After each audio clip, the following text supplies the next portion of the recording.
y'all need me to tell y'all for? We won the Super Bowl last year. We are him right now. As my son says, when somebody is balling out, which the Los Angeles Rams did last year, we will call them Himothy Johnson III. That's what we will call the Los Angeles Rams until somebody else wins the Super Bowl. I'm with Jalen on that, man. I ain't coming on here to pump nobody up. I got the ring on right now.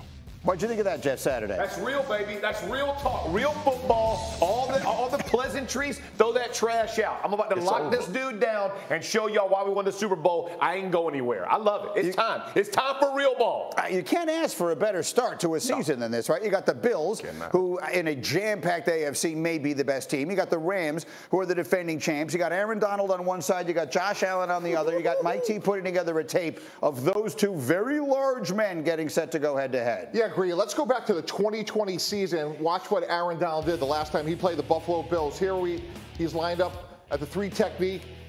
And look at this. Look at the explosion. And he will compensate. Here's another view of the same play. Look at his quickness. And one arm brings down Josh Allen. Next play. This is against a pretty good guard. Josh Allen's a big man. One arm Greeny. One arm. Look at that. And the Rams are missing a starting corner from last year, Darius Williams. You want to know how you make up for it? It's with it's plays like that against Josh Allen. When you, as a former offensive lineman, Jeff Saturday, when you watch that, like what goes through your head? You just get into fetal position. Just, man, stop. Make it stop. That is, listen, to Mike T's point, that was a good guard. I mean, that push swim, like you can prepare all you want. You can't prepare for that. His ability to get to the quarterback and finish with one arm, it's the reason he's the best to do it. Josh Allen's a big man. He got pulled out with one arm. And on the first one, I mean, not only did he sack him, he dumped him in the turf. He's not a huge. I mean, Aaron Donald's not overly large. That shows you how much power in his hips he's playing with. Marcus, I mean, you played on that defensive line. How do you describe what we saw there? Gee, that's the problem. I can't. I ain't never seen it before. Like this dude here, bro. It don't matter where he lines up at either. I mean, he lines up outside. The impact that he brings. But just this individual. Now, I don't know what the hell the Buffalo Bills was thinking blocking him one-on-one. That is the problem that I see in this film right here. That poor man ain't stand a chance. And, gee, this is what I always say when Aaron Donald is doing what Aaron Donald do. These other people work out, too. They got families, too. Football is important to them, too. It's just different. When you're touched by the hand of God to play football, it shows this way. And that's what Aaron Donald was born to do. He was born to be a D lineman and play this game better than everybody else. My favorite part of that last one is Josh Allen immediately looking at the ref like, that had to be a ref. Gotta be something. Gotta be something. Yes. You can throw, there's nothing wrong with it. He's grabbing him by the shoulder. But he's like, that can't be allowed.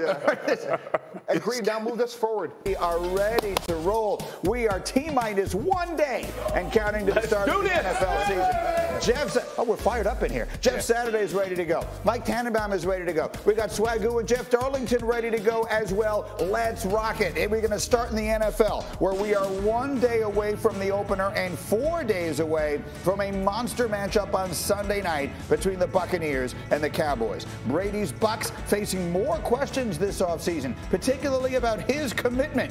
But wait until you hear what his longtime offensive coordinator Charlie Weis thinks we're going to see from a motivated quarterback this year. Listen. I'd bet on them to win the Super Bowl. That's what the feeling I get. Because when you piss Tommy off, you're pissing the wrong guy off. He plays with a chip on his shoulder. He's played it that way since he was at Michigan. Every negative thing that anyone could say, he uses it as fodder. So I think that Tampa, you should expect a lot of good things coming out of Tampa. Is there an issue? A reminder, Charlie was there when it all began for Brady and the Patriots and as he was talking, you were pumping your fist. Why is that? Charlie is preaching right now. First of all, when he calls him Tommy, it's got to get you fired up. But think about this. This guy has been played with a chip on his shoulder for 22 years. This is how he motivates himself. What has he been doing to his offensive line since we've all been trashing? They can't do it. He's taking them, all the clippings. He's showing it to them. Guys, this is what they're they're saying about you. This is how Tom Brady motivates himself and gets others around him motivated. When you talk about a guy bringing energy into the locker room, demanding accountability, having expectations set and then accomplished, it's Tom Brady in a nutshell. This guy is fired up. He loves everybody doubting him. It gets him more excited about this season and more locked in, more laser focused. It's going to be fun to watch. So it makes me wonder, have I been spinning this the wrong way for the last month? I've been sitting here thinking to myself and asking questions on this set. Is Brady really all in? The 11-day absence, is the family stuff going to be an issue? Should he have stayed retired? Have I been looking at it backwards? Absolutely. And I told you yesterday, when you walk in between those white lines and you walk in that locker room, it is a focus like none other. It's like you have a blinder on. Everybody in the building is so consumed with one task at hand. And it's a weekly task. I know everybody thinks about the Super Bowl. That's not how we do it. It literally is a weekly task. And every day is like Groundhog Day. You know exactly what the schedule looks like. You know exactly what's expected. And you just check off those boxes. When he walks in, there are no distractions. No matter what's going on in his life, this guy can put blinders on, and then he drives the train. Marcus, have they made the wrong guy mad? Hell yeah. Based on history, they made the wrong guy mad. But here's the thing, guys. Like, I get it that we've talked about Tom Brady. He did retire and then came back. So there was going to be talk there. And then we saw his offensive line change and reimagine itself. And we expect them to have some bumps in the road, but eventually progress and come along. But I've always thought Brady played pissed off. When I played him in the NFL, he was pissed off in those games, and I didn't even know how much they meant. This is the way he plays. Like, ultimately, when you get into the conversation of being the greatest of all time, when you get in the conversation that Tom Brady is with the Michael Jordans and the Wayne Gretzkys and the LeBron James and the Serena Williams of the world, this is how you channel energy. Y'all don't like this is the thing for me that we've been talking about Tom Brady. Y'all don't think Tom Brady done went through some crap?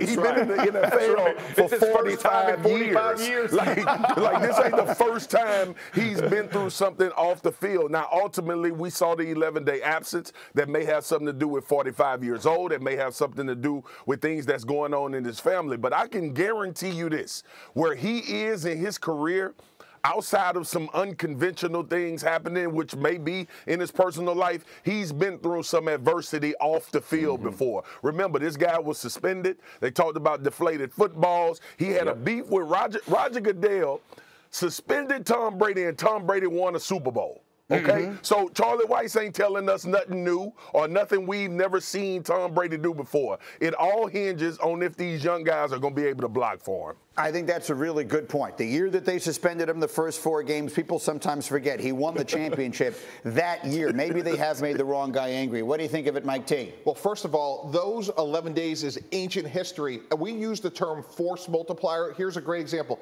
The eyes of the football world are going to watch Sunday night the left guard and the center, Robert Hainsey and Luke Hideki. And I promise you, as Jeff alluded to, they will feel like King Kong Bundy because Tom Brady will have them feeling so confident about the game plan. They're playing a really good Dallas front despite losing Randy Gregory, Micah Parsons, DeMarcus Lawrence. Those 2 players will play well because Tom Brady will it that way, and that's what separates him from everybody else. King Kong Bundy is an interesting reference for you to make there. I love that. My childhood. I could have seen that go a lot of different ways. I didn't see King Kong Bundy coming, but I like it. Jeff Darlington, you actually gave me some very interesting insight in our meeting this morning about the different, maybe Tom before the 11-day break and after the 11-day break. What's that about? Yeah, I would take a little bit of a different angle on this, Greeny, from the standpoint that I don't think this is about Tom Brady playing pissed off as much as it's about him playing at least with a clearer mind. There's people within the Bucs organization and those who know what's going on who would say that some people wondered if those 11 days off was a bad thing because of the lack of preparation that it provided for the season. But there's others, more important people, who say if he hadn't taken those 11 days off, this would have been far more problematic heading into the season. So Tom Brady loves the way that the Bucs organization handled that absence, the fact that they stood behind him publicly and privately. He came into the building dialed in. He came into the building with a focus that they wanted to see heading into the season. So whatever is going on, whatever continues to go on with Tom Brady, that 11-day absence at least allowed him to find the clarity that he needed to go into the season with some sense of focus that the team needs to see. Quick final word, go. All right, listen, two things. Preseason, he showed you that 11 days didn't mean anything. They went against the Colts, and he ran an up-tempo offense, to near perfection. The second thing, Ryan Jensen, the center who is now out for a few months.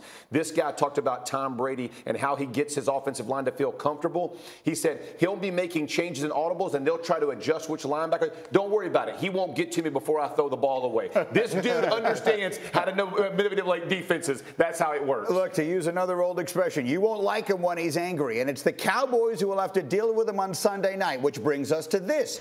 Meanwhile, on Planet Earth, which this morning is brought to you by Whole Foods Market, Jerry Jones on the other side of that game.